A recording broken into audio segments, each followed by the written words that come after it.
All right. Lisa's here. Okay. Yeah, here she is. All right. So we've got Jose is going to be the starting star today, and we've got Jose teaching the wall ball shot.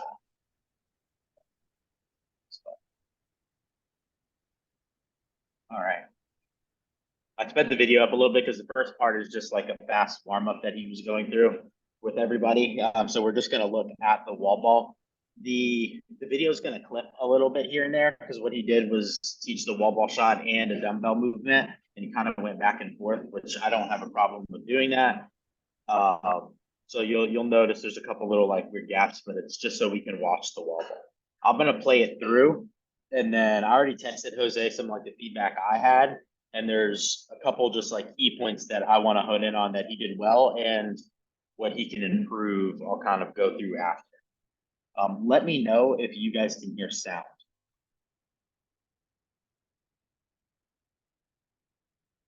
You guys have sound? No sound? Okay.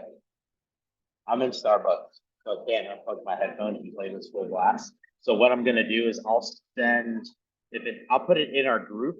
I'll put it in the app so you guys can actually watch the video through. And what I'll do is I'll kind of just flip some pieces and say what's going on and what like that feedback would be. So this first initial part, as Jose goes through, he's setting up just the feet. So he's about to teach the squat. It's kind of, I would say, an ending to his general warm up before he gets them on a wall ball, but he slowed the general warm up here to give a key point on the squat. He set up their feet and he put an emphasis on the butt back and down. He had them do like a hinge and then go down into squat, and he's having them just do it on the tempo here. I really like that. Like he had all this general warm up, very basic stuff. He was like chop, chop, chop, got through it pretty quickly. And then even though he's not technically done with the general warm up yet, he slowed it down so he could take a moment to teach the squat or give a focal point on the squat, because obviously that's going to be a huge part in the wall ball shot. So they just go through. He's still, like you can see, he's still got people on a band, so they're going to have to drive the knees out real hard. Looking at Al right here, what would you guys cue or say to him? Oh shit, say to him in that squat.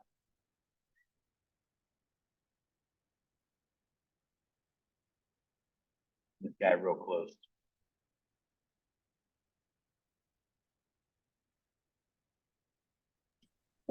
I think You think what? so. He has the band like really high on his legs. Yeah. I feel like, I don't know, something with his feet. Now he brought his feet a little bit wider, but his knees aren't really tracking his toes. They Yeah, could they're track not really being pushed out. I agree Yeah. with you there. He does a couple really good things, Jose, and this is a really good point. Jose had a focal point, and he taught your hip is going to go back and bend down. When you watch Al here, he does a really good job with his hip going back and then down. So the first thing I would actually do for Al is be like, dude, great job with that. So you immediately give him something good, and then you can pop him and sandwich that really easy. Hey, really good job with the hips going back and down. Push your knees out really hard here. He may have that band super hot, like high, because it might be really hard for him to push out. And that could be why it's higher, because there's less slack on the band versus if that band was around the knee, there'd be more tension and it'd be even harder to push out. So I would give him praise on what Jose's teaching point would be. That's praise for Jose too, because you see a lot of people do it really well because he taught it. And then I would layer in that second point of performance for Al. And you can see if you watched his feet, like his feet were super flat, and that was partly because of the hip back and down. Jose tells him to get lower in this video. All right, so here Jose is about to introduce the front rack position of the wall ball. Stuff he does really good that I really liked. You can tell by his mannerism here. He's putting a big emphasis on where that ball is going to be. So I want the ball in front of the face. I want the elbows up and they're elevated. As far as the setup goes, he's now taught where the feet go. He's now taught where the hands go. Like that would be, hand, like if it was a barbell, thumbs outside the hips, whatever it may be. Same thing on a wall ball. Just because it's not an implement like that doesn't mean we don't need that instruction. I like the rack position a lot, Jose. What I would peg you for here is if you think of the press, what he says in the video is hand 9 o'clock and 3 o'clock. If we think of a press, we want to be a little bit more under that, right? So our hands are up. It's going to just be a more efficient position. So the only thing I would hit you for is slide the hands under 3, under 9. So if we were doing like a shoulder press, we're in a more just efficient spot there. Versus like when you guys catch a wall ball and you'll see people do this, or like it'll happen to you at some point in time, even if you're really good, you end up catching on the sides. And then what does that remind us of? Remember 24-hour fitness, we have the pec dex, right? And what does it do? It works our pec a lot. It starts to burn the shoulders out more. So when you're squeezing like this, you're putting just more muscle tension and you're going to burn the shoulders out faster in a wall ball shot. Versus if we catch under, now it's a more supported position. But I love that you take the time and actually say like where you want the ball for people. I think that's something that's skipped over a lot in coaching, and it can make a really big difference as far as like efficiency goes. So Jose's like the master demo, looks really good. He still puts an emphasis on butt back and down again, so he kind of doubles down with that, which I don't mind. This could be a good time, since he already did butt back and down, to now put in like another point of performance in the squat. Push the knees out hard, you know, whatever it may be. Work a very tall torso, so something like that. The athletes go, they squat, you speak to the video, of course, so it's not so painful.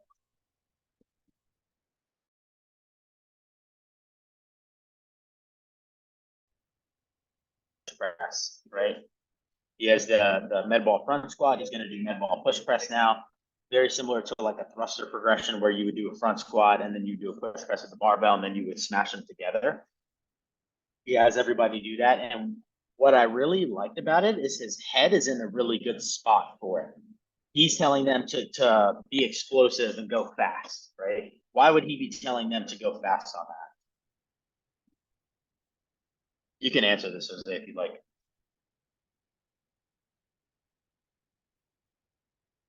Core to extremity, right? If we go slow, we're not going to be using our legs so much. So he's trying to have them be explosive. So when they go to the wall ball shot, they're using the legs for the throw, right? And then the same thing basically happens. He has them eventually go to a full thruster here, and it's the same. He wants them to really come up quickly and be explosive with it. The part you can't hear, I like that Jose had this like teaching point. His head was in the right spot. What I would say for Jose, or is if like you have some kind of focal point as you guys are teaching, like the why behind it, right? Jose's why is he wants to get the legs really involved to throw that ball and use them to hit the target, right? We can agree on that. What would that be called? Pressing, guys. The what exactly? So by trying to get the athletes to use their legs Uh-huh. to really go transfer into the arms for that throw, you can think of a thruster too, that transfer of energy. Like what movement theme is that going to be? Did you say quarter extremity? Core to extremity. Yep. Right. So if I'm looking core to extremity, where Jose's head was perfectly right. The focal point and what he verbally taught, I would change personally. He tries to get them to go fast and be explosive, versus if you watch the push press and you watch the thruster, there's a ton of people that are pressing early. So the focal point could be make sure you guys stand hard before you press. So now he's introduced and taught the timing piece of that, right? I love that his head's there. It certainly is. But I think like the delivery of it, like thinking a little more of the why and how that movement's going to go would allow him to have just a much clearer point for it. So they do the thrusters. Eventually they end up coming to a wall ball shot. We'll analyze some wall ball shots in this too.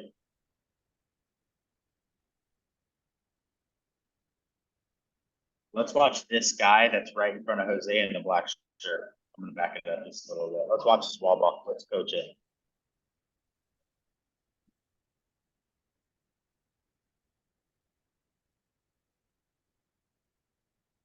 feel like he's very far away from the rig. Definitely got some distance there. That could be a small step forward type, because obviously the further away you are from the rig, the more distance the ball has to travel, the more energy he's going to use. Right. He looks pretty blessed. He looks like a tall dude, so this is his jam. So if we even bring him closer and he's still comfortable, he's going to be even better at it.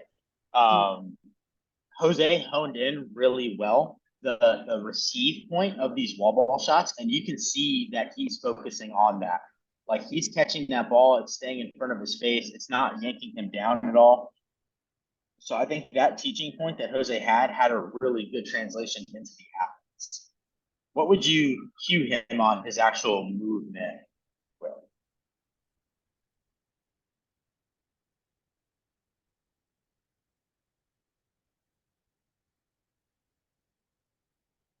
Probably to stay on his heels more. Heels, yeah, he's coming forward. Watch his butt now. Why is he coming forward? He's dropped straight down. Right, so when he hits the bottom, it's teetered. So if he just slowed down a hair, like the catch in the butt goes back first, I think he'd be super flat-footed. That's exactly what I would coach for him. And I'm looking at the heels, but it's a heels and a line of action thing going on at the same time. I don't know why he stays with it. But great job with the catch. I would definitely give him some praise there. I know you guys don't have sound. Going through, and as people are moving, what do you notice about like what's going on here? I kind of gave Jose some of this feedback a little bit already. So everyone starts to move, right? He does a really good job where he tells them what he wants for this piece here. He's telling them, I want the ball right in front of your face. He's teaching the front rack of this. So when we say, did he tell them what he wants? Yes, he does. He tells them what he wants. Once he tells them, he does a rep. So he's demoed. He showed them what he wants. He even shows, like, there, he's talking about the butt going back and down. He shows that butt goes back and then he drops. So he does a really good job with that. So Jose, your goods is you do a great job at saying what you want from the athlete, and you do obviously a really good job at demo. Where I would say Jose can immediately improve is if he controls the reps a little more here, it's going to give him a little more time to start seeing, right? So he just like called out 7 reps, and occasionally I don't mind that if you're coaching and doing it, but if you're going to do that, get around the room, move, still give your cues out. When I mean him calling the reps, it doesn't mean that he has to say squat and they stop in the bottom. And then he says stand. It doesn't have to go even that far, but he could just have them holding that rack and he goes, go. And they all just go up and down. And he's still controlling the reps that they're doing, but he's not torturing them as bad as like calling a static, a dynamic, and then a static. Right? There's a time and place for that. I don't think this needs to be the time and place in this moment. So if he calls those reps, what's going to give him more time to see? It's going to give him more time to navigate the room. Right? It's very still. He's in like one kind of focal teaching point. He kind of stays there rather than going up and down these rows. Even if he doesn't give a single cue to anyone the entire time when he's moving, what's going to happen when he walks by Al? He told Al to squat lower. Al's going to make sure he's squatting lower just by Jose's presence of walking by him. So that movement is coaching in itself, even though you're not necessarily, even if you do cue input. The second thing, Jose has that focal point of like the butt back and down. There's his cheat code for now checking. So the athletes do it. He's calling the reps. He's controlling that. And he's going to be checking those reps as it happens. He gave them that cue to be here. There's a good thing that he can look in the static is the ball where he told them the ball to be. So before they squat, he can throw cues if someone's being lazy and they're holding it down here. And then he says, go. And he watches one person, watches Al, and he looks at Al's butt going back and down. Good job, bad job. Maybe it's a good job, but he sees Al's knees are collapsing, so he throws that cue. He moves on. Or he checks them again, then he moves on.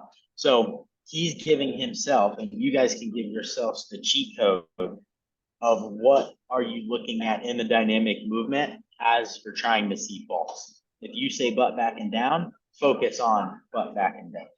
If you say stand before you press, you're looking at the timing piece of that thruster that they stood up before they pressed that ball. That would be my biggest feedback for Jose. Start moving and then just start looking for what you said, and you'll start to see all sorts of faults that you look at the whole person moving and you catch things, but it's not as precise. And if you go through, if you're going through movement with a class and I'm teaching the wall ball shot and I went butt back and down, I went where the ball needs to go, I went knees out maybe, and this could be like air squatting in the warm up that I also layer this stuff in, and then I go timing. Like when you start to go through all those things, and they maybe did 3 to 5 progressions of that wall ball, I've covered all of these points of performances, and even though I didn't get everything at one time on one rep with every athlete, it gives me time to also go around the room and get each person at least one time.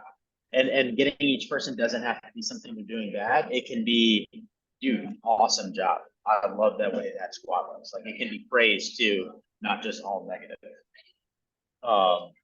Does that make sense to you guys of what we're seeing in that video and like some things that like Jose can switch up and improve?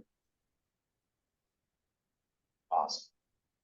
So that tell, show, do, check process that we've talked about before, he tells them that's what they're going to do. He teaches them, he gives them a focal point. He shows them what that looks like. They do it. So Jose is going to call the reps. They're going to do it. In calling those reps, he can watch the static. He's going to look at the whole group. He's going to watch one person when he says squat. That's their dynamic. And then if there is a second static, he's going to look around the room again. If he doesn't hold them in the bottom of that wall ball squat, the second static may be, did they keep the ball in front of their face when they're still standing, or did they get lazy with it? So it could be as simple as that. And then as they're doing it, his check's going to be, that's the static. The dynamic is the teaching point. He's going to look directly at that point. He's going to look for problems. He's going to be the negative coach and looking for that. So he just takes that process and it just goes over and over and over. He does really good with the first two. He can just be better at the second. Do you guys have any questions or comments on that? I don't know if he did this, but I know if it's he hard for you guys because of sound.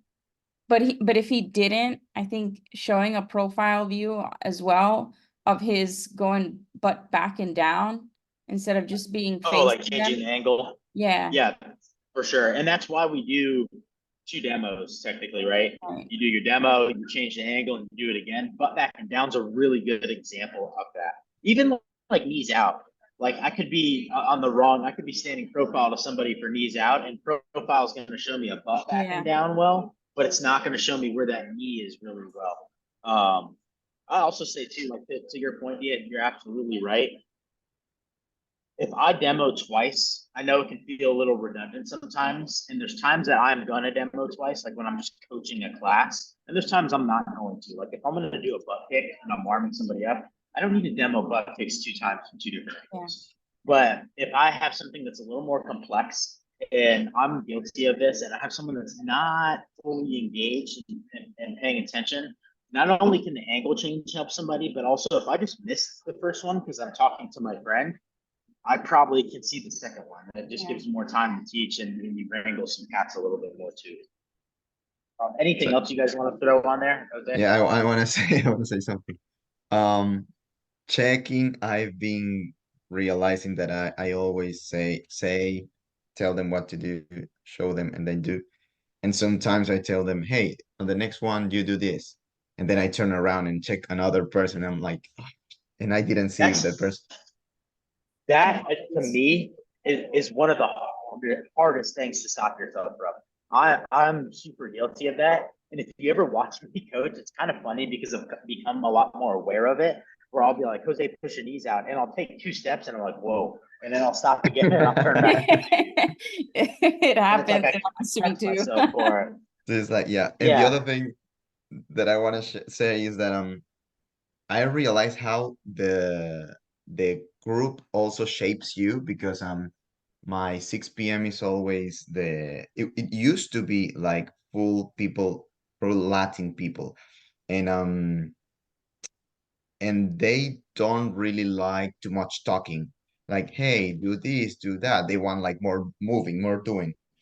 And and since now we have like so many more people from different parts. Yesterday I had 18, a class of 18 at 6 p.m. Plus, homogeneous, like, and everyone. And they were all focused and they were all following instructions. So I was like, oh my gosh, I'm like more aware of what's happening because more people, but also it was a different and group. it's like the art of coaching too. Everybody has a different personality, and everybody can be there for different reasons. And it's like you as a coach has to do a good job of delivering and getting everybody what they need, even though they're all in the same hour and wanting something maybe slightly different. So yesterday I was like really controlling every rep. Hey, we're gonna go one, get ready, second rep, go. So and that they don't when it's only Latin, they don't really like all that much control. So it's like how much also you're shaped if you're involved on the same group, and then you adapt to, okay, these people like this, but let them be more. I have a like a couple thoughts on that. How I said I didn't mind that you gave them like just the reps to do. There's times that like do that because you're not at a level 4 evaluation and you're not being hammered, right? And then there's going to be times where like it may be a more complex movement and you want to gain more control. And I think knowing as a coach, like when do I want to balance that and when do I not want to do that? Or maybe I want to do it a little bit, but not too much. Like that's part of like what we do is like really balancing people in that. So I'm like the feedback I'm giving you about controlling the group, like I'm giving you that in the sense of like if you go to one of those evaluations, like something you're gonna get hammered for, or like if you went to a level 2, like what they're not gonna like about it. So like you know your people and like all of you guys that coach, like know when to push, when not to push on those subjects. Trust your instinct a little bit on that. Doesn't mean you can't coach, just means you're gonna adapt the style of coaching. Um, and then have you guys ever heard the Glassman quote, and he says like, "Don't get used to bad movement," or something like that. Like that's a really good example of that. I think when we see the same people over and over and over and over, we start to just give them these little passes, and it's like we know so and so doesn't squat low, oh, but it's Jimmy, he always does that, and you kind of give them these passes. And I think it's human nature to do. Trying not to allow yourself to always just give what they want to have and like being like, I'm gonna give you a little bit, but you're gonna also give me a little bit too. And it's like that old is it Denise Thomas, it's his or Nicole Christensen, the coach holds the standard, the standard is the standard, like kind of upholding that for your group of people, for your gym. Um, that also comes, I think a pretty heavy interplay there as well. For groups that I think like to move more and like you're because obviously you don't want to get in front of the class and just give this whole synopsis of your teaching, right? Give yourself one-liners. So like on the wall ball push press, don't worry about explaining everything. Be like, I want you to stand before you press. That's it. And you move on. There's your teaching point. You just taught core to extremity and the timing piece. So practice what your one line would be and go. And if you always think of it as like, this is a group of 6-year-olds and I talk too much, they're gone. I needed to say one thing that they can focus on and that's it.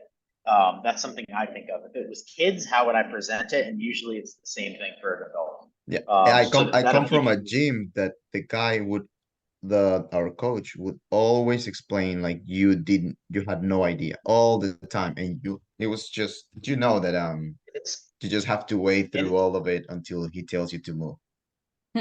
and it's too much. Like, are you tomorrow, if you go coach, are you going to be more successful if I tell you, hey, Jose, I just want you to move around the room? You can do that. That's something you can wrap your head around versus if I go, I want you to move around the room. I want you to give a focal teaching point that's a point of performance. I want you to watch everybody in the static, one person in the dynamic, cue that person, stay there, check it starts to just become too much. And you can't, it's too much to like think about and too much to do. It's the same thing for moving. give the one liner, move on. And it sucks because like we're CrossFit nerds. We love this. So like we like to talk about this stuff. So for us, it's super easy to start to get into why line of action is a problem for the heels. No one else cares in class for that. But I have to Yeah. deliver that info without like belaboring it too. I I think think it also overall, though- depends. Yeah, sorry. Go. No, that it also depends on like you've mentioned this before. If we're having kind of the same movement somewhat week over week, you're not going to be showing the same things and you're not going to hammer them exactly the same. You hammer them the way you hammered them the first time, and it's going to be like, okay, come on, so you got to like switch it up and do something different. Yeah. Like let's say, let's use this wall ball shot. Like what did Jose focus on heavy on here? He focused on the position of the ball. He focused on the butt back and down, right? Yeah. Next week, he could focus on something else. He could Yeah. focus on just some more efficiency. And it's not a point of performance, but it's something to teach and give them. You're going to throw, relax your arms before you catch. Or you're going to breathe out when you throw, breathe in when you catch. Like you can start to put these other nuggets. Something I do is like, if I have a movement and I'm like, man, I've taught this a million times this way, I'll go on YouTube and I'll go look for other people to teach it. And what you'll pick up is just new things to do. And like, it doesn't have to be a seminar staff member guy teaching it. It can be anybody, but they say something that they heard from somebody else and you're like, that's pretty good, even though they're terrible. And it made you a better coach by even watching that. So that's a great point to bring up. Like too. I've changed progressions like for like my Olympic lifts and stuff, because if we have like cleans 1 week and cleans on the other week, instead of just giving them the same progression, I try to switch the progression up to focus on something else, to kind of get them by surprise as well. Because I noticed like there was a point that Get I more was just giving engagement. them the same progression. I was like, okay, I don't like this anymore. And it's like, I can see it in their faces that they're already annoyed. So I had to change it up. Yeah, they're like, oh, we're gonna do this again. Versus when you change it, it prompts a new challenge. Yeah. So like, let's say we do the burner warm up or a snatch progression every week in my gym that we have it. And then all of a sudden I have a coach that's gonna work on getting under the bar and we're gonna do snatch balance and drop snatches. Dude, I'm all in, I'm engaged. I'm like, this is fun now. So I think it re-engages, especially those people, to like have focus and get to work on something too. Overall though, Jose, I think you did a great job. I can your structure of telling, showing, and then they do it and they check it, you have that pattern down well. And I think like once you have the pattern or you have the template, it starts to become a lot easier to fill those gaps and things like that. If you guys have like coaching videos and I was thinking about it earlier, like Jose's the brave one to send his video in and we go over his. Send them, we'll do them. We don't have to do them on the call. Like I can do them on the side with you. And it's really no different than movement, right? We're about to look at Justin's back squat. What's the difference? He's just not coaching, he's moving. We're still evaluating what's happening. So kind of view it like that. Like we get coached every day inside the gym and critiqued. It's nothing different. All of us have something to be said when we're actually coaching. So don't be shy. Anything else you guys want to throw on coaching, Jose's video, anything like that before we hit Justin here? So I'll add one thing. It's not coaching, but it's from my experience of teaching for a long time. And so like you're saying, to come up with these new like talking points or cues, that, as I would call them, to keep it fresh. And like I've done the same thing. Like I've looked at other like teachers teaching online and seeing like some of the verbiage that they use, which has been helpful. But another thing too that's been really helpful for me is that if I'll come into a yoga pose, in this case, the wall ball, and I would just like go through the movement and be super detail oriented about where I'm engaging, like the weight in the foot distribution, like the timing, and get really calculated. And then I can use what I've experienced my body as like a talking point. Oh yeah, for sure. I think a lot of the not a lot of them, but like part of the cues I've come up with, or just things like that, have been through personal experience. like before I truly understood line of action, I knew when I overhead squatted, if I pushed my butt back, I was more balanced in my squat. And then I cue people on that. I was early in coaching and never realized that that was just a point of performance and what should be happening. But that was fully because I know what I felt in mine, and I could relay what I felt in mine to someone else. So that's super, super true. I could see that really being heavy, like with yoga too. Yeah, I think I've said this before. When I was doing the level 2, we realized that one of the coaches could not understand by words, could not understand by showing. She had to experience it. You had to actually move Make her her feel it. body because that's the way that she would learn. She was like kinesiology, like kinesic um And intelligence. that's why So we have three. That's why we have she three needed it. versions of correcting. You Yeah. know, some people are going to get the verbal, some people are going to get the visual, some people have to feel it. And that's why when one doesn't work, we move on to the next one, basically.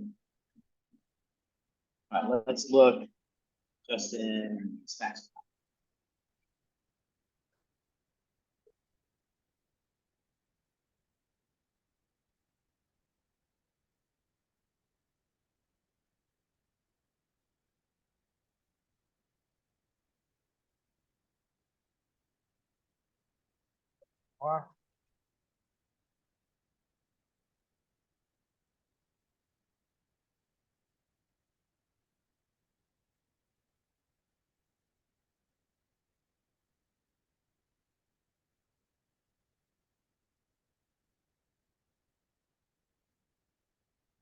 What do you guys see, if anything? I think overall it's pretty good.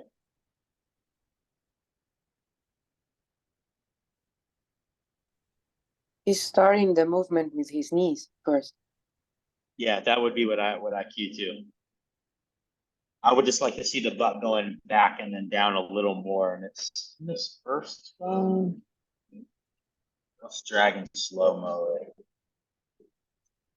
It's such a weird thing to see though. I mean, okay, I don't think I'm saying that right. It's just that a lot of people move kind of both at the same time, like knees and hips at the same time. And it's kind of hard to like, is I'm he? with you. I think it is. He's 100% doing that here.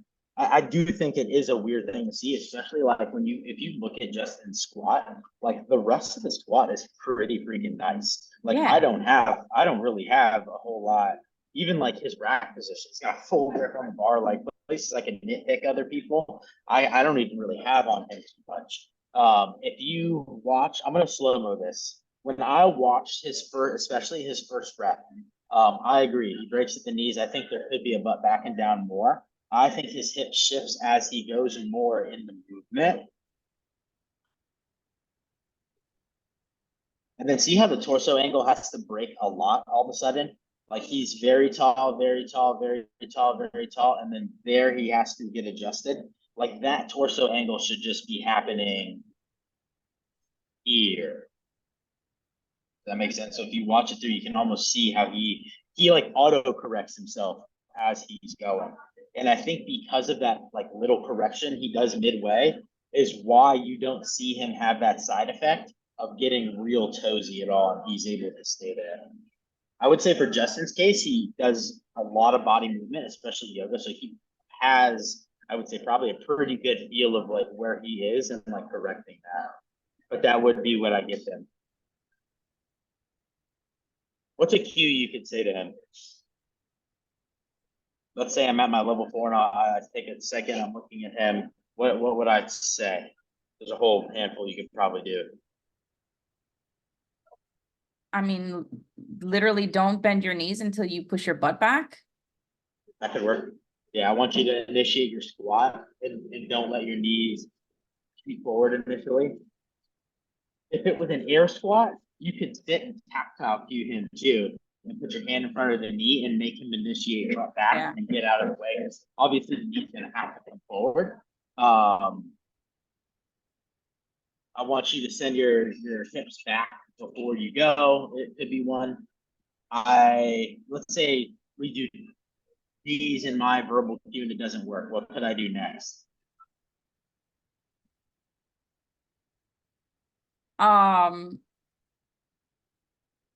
You show him?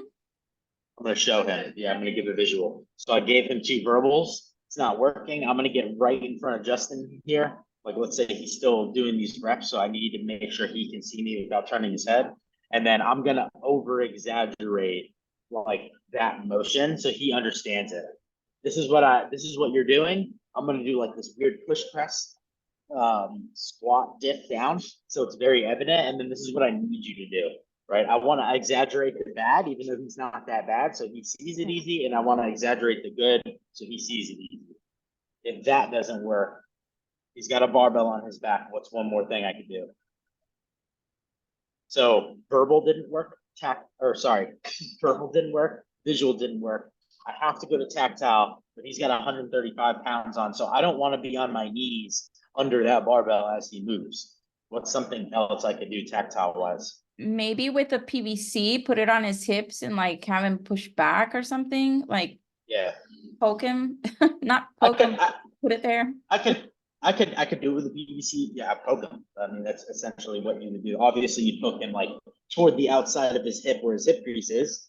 But if I just probably got in front of him on the rig and I poked that like outside of his hip area, he would Yeah. get it. And now I'm not under the barbell. I'm more in front of him, and I can just get out of the way. Right. So yeah, I would push the hips in the direction that I want the hips to actually go in. But other than that, nice job, Justin. I think it is a pretty nice Yeah. back squat I have- overall. I have a question. Can you see the hip that does this? It has movement. When I was doing I keep forgetting the Russian name of that. I would swear that that got corrected at some point. And I was like going down and up without doing that. I mean I the don't know if wink, they the butt called it the wink? wink. Yeah, the butt wink. But I've seen that it's safe until some point. Would So you? watch. You see like there's movement there, right? The pelvis like settles almost. Watch his lumbar spine. So watch right like where his shirt like it's that crinkle. I want you to watch that region there. That's what I'm looking at in this. And as he's going,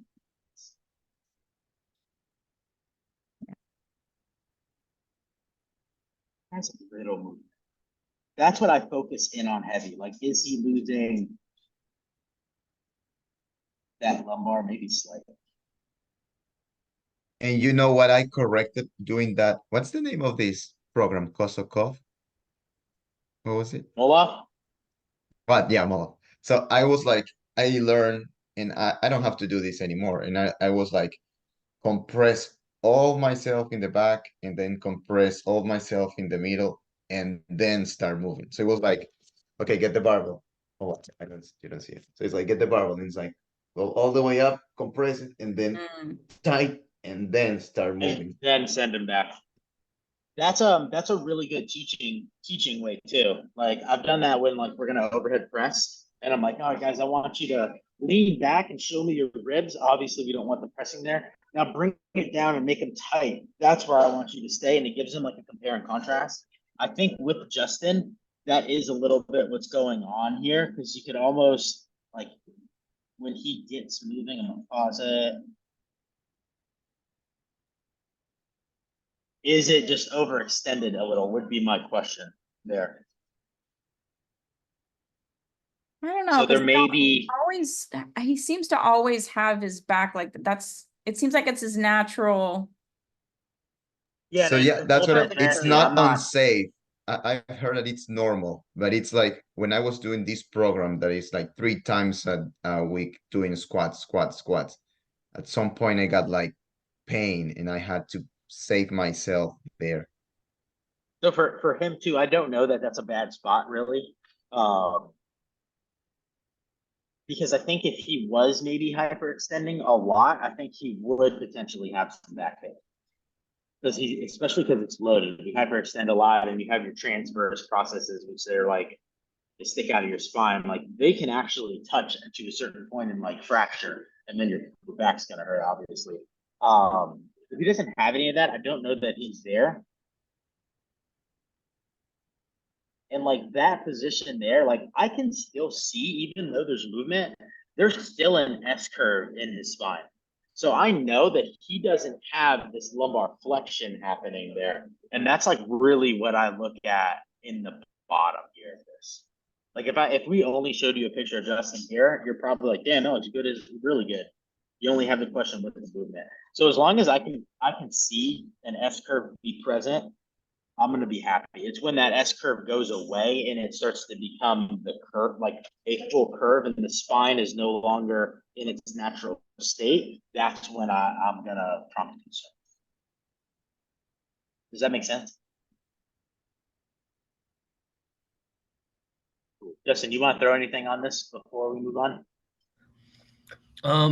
Yeah, a couple things. I guess I really like this squat. I feel like it's one of my better squats. It's not like it's heavyweight, but a couple of things that I felt in this squat that were good is that I didn't get so much lumbar extension. I was able to keep it a little bit more in.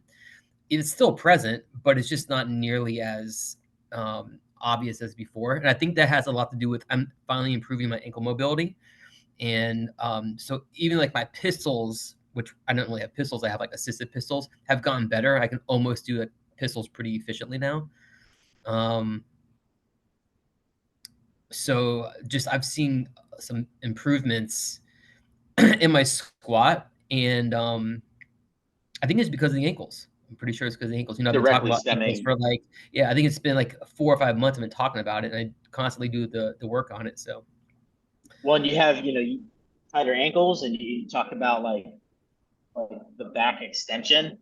What's really going to happen is not necessarily a back extension, but the hip's going to have to flex more. So if the hip flexes more because the ankles are tight, it's a closure. So then your back is more starting to get more horizontal to the floor. So that's definitely probably what you're feeling. That immature squat, basically. But I mean, it looks pretty damn good. I would just like if I was pounding in, I'm with Melissa. I think the butt needs to go back and down. We're trying to perfect. I have a question though about the But elbows and like what about how far, because I've always, heard and read that they should be like aligned to the torso, like not so far back. I think he's fine here. Yeah. Okay. They're for the most part under the bar because you don't want them directly under. Like you need to have some kind of leverage against your back, and then the back, everything's Yeah. engaged back Yeah. there because you're making that shelf for the back squat. It looks like he's doing a pretty good job with that. Okay. For the back squat, I don't think there's enough credit due here. A lot of times there's people that don't have the flexibility to get into the position that Justin's in there. Yeah. Like I'm one of those people. Like I'm loosening my hand grip and pushing to hold the bar, and I'm like, dude, my arms don't have that. Like I don't have that rotation in my shoulders at all. So it's like I have this loose grip on, and it's wider, and the bar is there. So that's going to be something too that like some Yeah, I people have people that may can do not it. have. Yeah. It's to me it's a very tough one.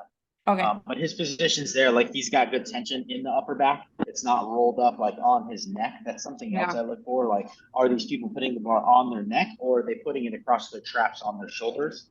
And then ideally full grip outside the shoulders and some tension, because he can drive up on it too if he needs to. Right. So I have a question about the bar being on the back, and so I get the idea of the tension pulling down and putting it back into the bar. So on the way down, I definitely do that, but on the way up, I feel like I almost kind of press up as well with my hands. Is that something I should or shouldn't be doing? I think you should. I keep people to press up all the time. Yeah. Like you want the tension, because a lot of times you find like you'll watch people that start to struggle, and it's like inadvertently they start to pull down, and it's almost like they're fighting themselves a little bit. So like Counterproductive. keep everything going in the direction that you want to be going, and I feel a major difference in my torso angle. It helps me stay taller when I think press up. All right, so this is an interesting one. This is like a whole round that's going on here. I thought it was interesting because with all sorts of shit happening, you see a level of fatigue suddenly, I don't want to say suddenly hit, but a level of fatigue is there. And it plays along not only into like what we need to do to fix the movement, but like if we're in class, someone's going like a threshold training situation. It's going to be a deadlift, a power clean, and a power snatch. He literally is doing this for time too.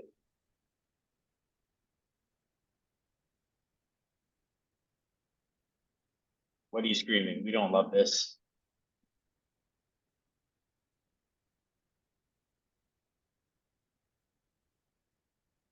Could be the same thing. I would scream the same thing to him on these.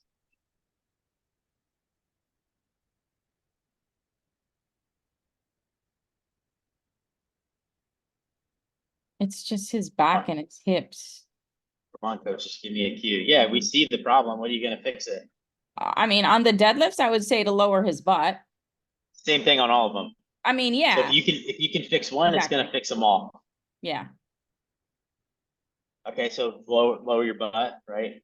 I would probably like off the get-go here, get right in front of him and scream at him to show me the logo on his shirt, Mm, right? Because he's gonna have to lower the butt, and then what else kind of goes with that? The lats get engaged, and he's gonna have to pull the chest up some, and that would be applied to all of these. yeah. I would make sure I was literally like in front of him though on that, so he knows I am talking to you type of situation. Gonna give him the opportunity to correct that. Those of us that know Hunter, he fully has the ability to correct that in a workout while still maintaining speed. And otherwise, like if this is in a Metcon and he's just not gonna do it, he's a case we need to slow down a little bit because he's moving too fast to be able to be keeping like that position going. So I've noticed like a lot of athletes, like elite athletes, and I'm not saying this because I think it's the right way just because they do it, but a lot of athletes are just regardless of elite, when they're cycling, a lot of them do that. They keep their butt higher. And I think I am one that also, if I'm cycling, I keep my hips higher than I normally would when I'm doing less reps or I'm doing a single. I don't know if it's like a comfort thing. Probably more a speed thing too.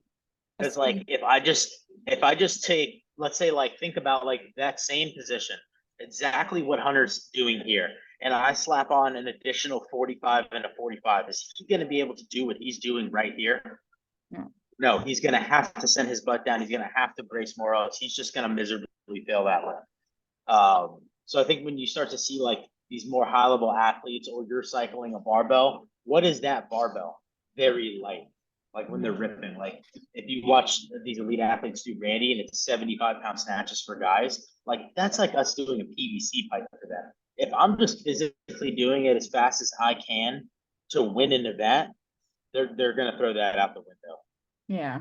In our case here, like Hunter's not an elite athlete, right? He may be in my class, he may be compromising himself, and like if all of those things start to happen, then I'm in trouble. Right? He throws his back out, he doesn't show up at the gym, potentially cancels his membership, tells his friends CrossFit are bad. Right? So like in our case, in our job, we're not coaching an athlete to go win the CrossFit games. We're coaching an athlete to move well and have a long life. Right. And in that time frame of doing that, we also do want to improve their performances. So like when we look at him just like bending over like that, is that going to help him squat clean 345, which be, I think, his PR? No, it's not. No. Getting better at position will. So it's like we're still also driving that adaptation in those senses too. He has a belt on, right? I think he has a belt under his shirt. He likes to put it under his shirt. Yeah, you can see it right there. You can also see in these lifts, that one was like semi-okay. See how that got real weird, wobbly? That one was a little better. And then I think this one gets real weird and wobbly again. Yeah. There it is again. Like he's borderline not hitting a lift because of tension. him just a half second slowing down and getting braced and putting the lats back would help that as well. He's going to have more core tension to execute this stuff. Another thought. He did 1 round of this. It was 8 deadlifts, I think 6 cleans and 4 snatches. This is a competition he's getting ready to do. It's got multiple rounds. This is the lowest rep range that he's going to hit in this workout. The next round gets more reps added at the same weight, and then the last round gets more reps added at the same weight. Yeah. So when you look at this and you go, he's a little fatigued going through this. He's going hyper speed. Things are getting a little sloppy. I wouldn't say he's about to fail a snatch, but like he's on his way to failing a snatch, especially with the way you see that core rocking, and he starts to split out real wide with his feet as well. What do you guys think is going to happen in round 2, and then especially in round 3? Oh, it's gonna get What worse. It's going to get way worse, and it's going to exacerbate itself. And then now we're getting into a position because he sacrificed his movement efficiency here and he threw all that out the window. It's going to just get him and bite him in the ass on later rounds. I didn't mention that there's chest to bars and bar muscle ups in this as well. So it's actually worse than just this barbell complex. So it's like when we look at that and go, oh, he's getting away with it, it's fine. We still have a downstream of ripple effect that may happen to him as an athlete too.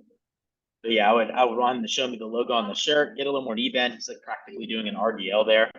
If we're just looking at his cleans too, he clearly can get that setup position early.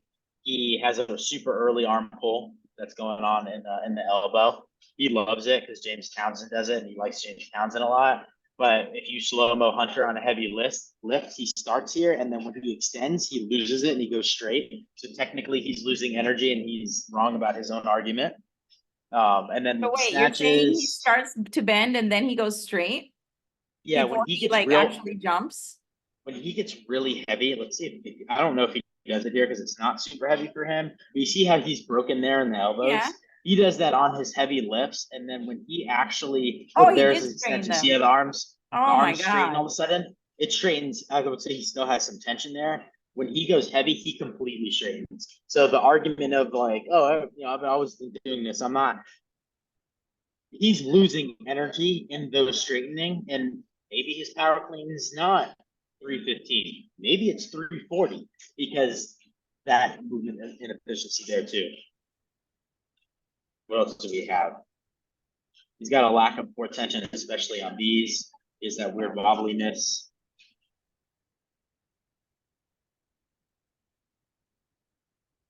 One thing he does good is his bar path on most of these reps are pretty good. And then his landing's off. I would like him to land obviously more in a squat stance. Anything you guys want to add to this? I think especially on that last rep, he was trying to receive it so high. Like if he would have maybe squatted a little bit lower, it could have just, gone straight up. Been able to stick it a little more, which is like, that's, obviously part of why I'm going to look at the feet. Like if I'm taking this, I'm adding more reps to it. I'm adding some higher level gymnastics to it. There's going to be a point where he does need to get more down. And if he's trying to catch tall, what's going to happen now? He may finish the rep, but he's going to get here and finish with a press. So then you go, and now we're adding like a partial shoulder press to this, and it's already a devastating, workout. And it's just like you can see how all of those little inefficiencies in movement start to become these massive energy leaks, and we're losing energy, or I should say we're burning more energy, and it's just going to compound on itself through this whole thing. It's just like we talked a little bit about my squats like a week or so ago, and like I have this little bit of a hip hinge, the dumbbells, the barbell ends up in front of me, and it's like I can fulfill the standards, I can keep some decent points of performances going, but over the span of Fran, and I'm doing 45 reps, and all 45 reps, it's in front of me, and Jose's got it stacked above his heels. Guess who's going to feel a hell of a lot better and last longer? Yeah. Jose with the barbell stacked in front of his heels. So, in front of his heels. Almost said toes. That's me. So those things really do start to bleed out into performance. And unfortunately, I think it just gets exciting to always just look at numbers and be like, well, I did it. And not say, okay, well, this is good that I did it. How can I make it better? And like realizing that making it better is not just a safety thing. It's actually going to add to our performance as well. Right. I think that's something that's lost all the time. All right, we've been on about an hour. You guys want to add anything else before we call today a day? Any open workout positions?